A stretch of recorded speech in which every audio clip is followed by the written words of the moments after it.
if people actually do care about this FFP thing, then why are people so like, oh yeah, but we can't afford it? Why have we spent £65 million on Kai Havertz then? Because that is a player when we needed an 8 and a striker. This guy can play in neither positions for me. The guy is not versatile. The guy, if I'm honest with you, I'm going to say it now. The guy is shit. I'm sorry. The guy is a crap footballer. And people might want to sit there and say that's harsh and we haven't had enough time. I've seen enough time. I've seen him play 19 games for Arsenal. I've seen him play 3 years at Chelsea, and I think the guy sucks. And I'm sorry, he misses headers from 5 yards out. He's 6'4". The guy does not look like a footballer. Apparently, he's technically gifted. I don't see him dribbling past players. I don't see him flicking on. I don't see him putting them into the top corner. I don't see beautiful, wonderful footwork. I don't see much other than a statue getting in the way of people. That's all I see. So why are we sitting there saying that this guy's going to come good? Why? Because it was Mikel Arteta's signing. There's a section of the fan base that seem to love that. Now, if this was Pepe, could you imagine the uproar? I'll tell you this, bro. Do you know what? Do you know what it is? Yeah, everything that they say, they got to go backwards on, because now it's the whole, oh, get behind him, he's our player. Where was this energy for Pepe? We spent more money on Pepe. So if the notion is just get behind him because he's one of our players, why are people turning on Tierney? Why do people now turning on Ramsdale? There's a lot of people that are criticizing these players. If the logic is, oh, just get behind him because he's an Arsenal player, where's that same energy for others? You know why? Because this fan base are selective with which players they want to get behind and which they don't. It's very simple at Arsenal. Listen, top gooners, far and wide, yeah? Let me break it down to you why your manager, this Filo da Puta, Spanish Joey from Friends, is going to get sacked this season. It's very easy. The blame with the ownership is you even brought this nobody to my football club, and instead of raising the standard, you lowered it. So that's on the ownership for even bringing an apprentice to one of the biggest clubs in England. The players, you are paid every week. And the majority of you guys want to complain like Reece Nelson, oh, I don't get a game, I don't get a game. And then when you're selected, you don't score. You don't perform. But you want to be moaning about selection and getting more minutes and getting more time. Nketiah's in there as well, another moaner. Yeah? But when you get the chance, you don't take it. Because there's loads of chances to get into the team this season. Nobody's really performing like that. But you ain't taking the chances. The manager, let me get first into now I want to get into the manager. When we first started this process, Project Youth, all this crap, what was the excuse? Oh, he needs time. Oh, he's inheriting the toxic squad. Oh, he has to rip up certain players' contracts. He's got to get rid of the dead wood. 4 years on, you look at that whole bench, he either signed or re-signed. Why is it we looking at that bench and still saying the same thing? You either rip up their contracts or get rid of them because they're not good enough. Is that not under this manager's watch? But you, man, told me that I have to wait till this manager gets his players. He's got his players. This ownership backed him in his war against Aubameyang, his war against Ozil, when he wanted to get Kai Havertz, when he wanted to get Zinchenko. We are not equipped to deal with anything at this football club. We have ownership that don't know what they're doing. We have a manager that doesn't know what we're doing. Then when you look at the team, if you need a goal, your main guy is Havertz that doesn't score goals. And then your backup is another striker that doesn't score enough goals. So are you equipped when we need a goal? No, you're not. On the right-hand side, 4 years, not signed a right winger. What's the backup? Reece Nelson. Is that an upgrade or a downgrade on Pepe? It's a downgrade. Whether you rate Pepe or not, it's a downgrade in that position. Then you look on the other side. You've got Trossard and Martinelli. Martinelli, that flipping Brazilian Sonic, I'm sick and tired of him not putting in positions, not putting in performances, but he plays all the time. Even when Trossard is playing well, you pick Martinelli. So you play Trossard when he's out of form. When he's in form, he gets dropped. Great man management. Yeah? And that's why when we've got good rotation, we're not prepared because your man management's not good enough. The front three are either not good enough in rotation or you're not good enough in terms of your man management. Then let's look in the midfield. Odegaard, they want to turn up whenever it suits him. But then you got what? Fabi Vieira or ESR? ESR can't get a string of games and isn't good enough. And you got Fabi Vieira that I told these Madicas ain't good enough. Because none of you watch the Portuguese league. You don't watch it. So let's keep it real. We ain't good enough. Yeah? So we're not prepared in that situation if Odegaard's dropping a stinker, which he has been dropping stinkers. Then you look at the Xhaka role. You've played Havertz there, can't carry the ball, can't create nothing. The best he can do is sometimes getting a little header in if you whip in across in the box. The guy offers nothing. He's trash. And then behind that is Jorginho. Mr. Italian Domeo sauce that apparently he controls the midfield. What does he do when he's in here? What does he do? He don't offer me nothing. Yeah? Is that being prepared? That is the backup. Is that prepared? Is that preparation? This is all under Super Mikel Arteta's watch. Then you've got Declan Rice. You got Thomas Partey to that. And if Thomas Partey is not doing it, then you got El Nene that can't get a game. Why did you re-sign him? Why did you re-sign him if you're not going to use him? Because I knew he wasn't good enough. I knew he ain't good enough. The Egyptian Aladdin doing belly dancing on the bench, giving out Turkish tea on the bench, ain't good enough. I told you ain't good enough. And you can see the fact that this manager doesn't play him ain't good enough, but apparently he can do a job. This is under your watch, Arteta. Then you look at the defense. Oh, because Saliba got injured, we bottled the league. Cool. We had 2 centre-backs last season. We had Holding and Kivior, yeah, when we got an injury to Saliba. Kivior came in, was trash, like we've seen this season when he should have got a red card against Luton, like we've seen this season when he scored an own goal, and I told man that he ain't good enough, yeah? But now we've only got Kivior's backup, because remember, Ben White didn't make his name at Arsenal playing a centre-back. He made his name at Arsenal playing as a right-back, because he ain't good enough as a centre-back.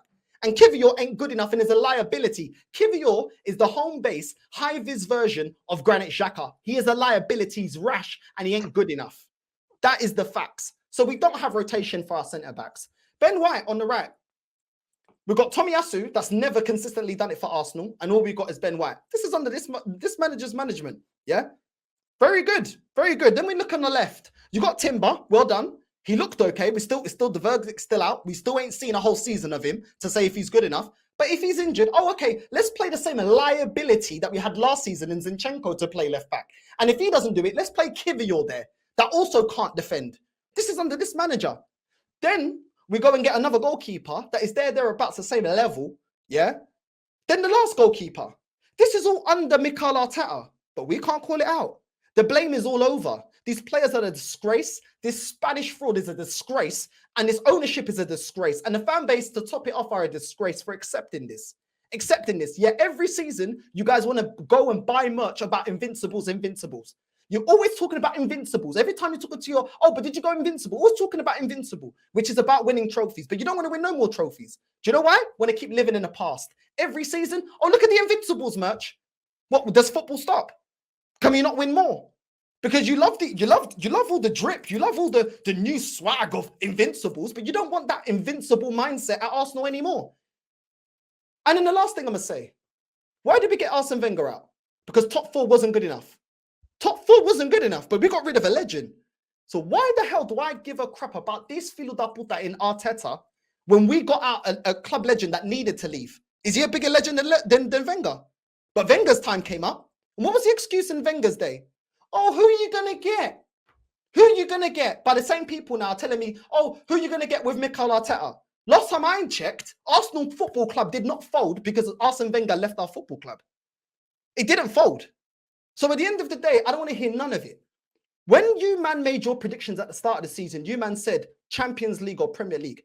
None of you said, oh, but in January. And last January, when me, and I'm sure Kenny and Brandon and Dan were saying that we needed to go do more in last January transfer window, your excuses were, it ain't FIFA. Oh, you can't get this, you can't go do that. So I don't want to hear it. I don't want to hear it. Because when we call it out, we're toxic and negative. Being toxic and negative. And now you're saying the same things that we're saying. Yeah? So I don't want to hear it. Apparently you can't sign players in January. It's too expensive. Last time I checked, there's no transfer window that is Black Friday or January sales. Yeah? You play a premium in January because teams want to get to their objective of getting Champions League or winning the league. So you pay a premium, and you pay a premium in the summer because the summer is basically a bid because every club is strengthening. Multiple clubs are in for players that are worth anything. So with more bids, the price goes up. There is no transfer window where you get players on a cheap. No, none of them. And when we were calling out to go get Ivan Toney before the season started, oh, he's got a ban though. Oh, really? Now, if we want to go get Ivan Toney, we've got to go up against Chelsea, Man United, and any other club that wants to go get him. Did we win the bidding war for Rafinha? Did we win the bidding war for Isak? Did we win the bidding war for Buendia? Did we win the bidding war for Mudryk? Oh, but we won the Declan Rice one. Oh, we got the Declan Rice. If Man City was serious and really wanted to, they stepped out. They're not going to overpay for a player that they evaluated at a certain price. Yeah, and they've shown that multiple times to step away, just like the Alexis Sanchez deal. So don't fool yourself. We do not do anything when it comes to bidding wars, which is why I demand this club to be proactive. So the next time anyone comes talk to me, any book at the end of the season, I am cooking. And it is redemption. Because every time you call it out at Arsenal, no matter how many seasons you see it, all you get called is toxic, negative, this, that. Oh, well, you're trying to be Lee Gunner. I don't care. Big up to Pops in the chat. Big up to Lee Gunner. Yeah? And big up to everybody else that's got the high standards. It's time to change, and it's time for this manager to go. I want that filled up with the sack today. I'm not hearing no more excuses. And by your own logic and by your own predictions at the start of the season, you man said Champions League or Premier League. If he does not deliver that for me, by your own standard in your own mouth, he's underachieved because you deemed this squad good enough to win either title. Can I do it? But the goalpost has already changed, though. We know this, right? Dan, I know you're a big, I know you're a big part of AFTV. I watched a video on AFTV yesterday, right? And there was a young man who basically said that going out of the FA Cup, going out of the Carling Cup is not good enough.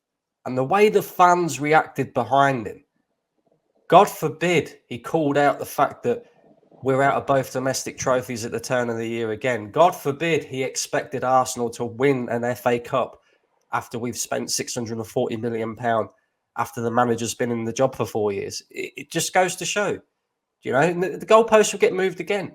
As soon as we don't win the Champions League, as soon as we don't make a great challenge for this title, it's okay. We've still got a phase and a half left to go, guys. Not good enough. I'm sorry, it's not. Yeah, listen, a lot of what Northside says is something, is stuff I agree with. Go on, Tosin. It looks like you want to come in. Not all of it. Not all of it, though. I agree with like 70% of it. I mean, I think one thing you can say for Arteta is like he has improved the level and the competitiveness of Arsenal. Like for all the criticism, for all the stick you want to give him, yeah, he's a rookie compared to Pep and Klopp, but he took a big job. Yeah, he won the FA Cup in the first season, became 8th. Second season was disappointing. But by and large, he's gotten Arsenal competitive again. Yeah, he's made some howlers of signings, but we are competitive. I would agree with that. How much do you give that to a manager? Because when we look at our rivals, we don't. No, I've never met you, so I'm just talking. I'm not making assumptions. Yeah, I just want to know how you see it. Because for me, when we look at Brendan Rodgers, we all label him a nearly man. When we look at Ole that came second that season, nearly man. When we look at other managers like Poch, nearly man. We're very quick, yeah, because we know deep down it is about winning trophies. We do not rate our rivals nearly men. When Tottenham tried to talk to us about, but we come second in the league and we come to a Champions League final and we bottled it. We don't want those managers. We don't start saying, bring him to Arsenal. So who cares, bro? It ain't good enough. Like at the end of the day, bro, it's about winning trophies. What do we label at Tottenham and other teams? When we compare clubs, we win trophies. We have more trophies. We're winning. Arsene Wenger made his name off of winning. The only reason he had those 10 years, he was even given those 10 years off the back of winning 3 Premier Leagues. So let's keep it real and let's keep it consistent. Like at the end of the day, yes, he got us to this level, but he was supported financially. He was supported in his goals. And ultimately, if you're gonna ask somebody like a Liverpool fan, and I've asked Liverpool fans, do you think they give a toss about Brendan Rodgers? Thank you for getting us more competitive. You've been paid, yeah? So that's it. We've done our job. You've been paid. You've done your work. Now it's on to the next. But the obsession with the managers, what annoys me, it's almost like he has to work. Why does he have to work? Why?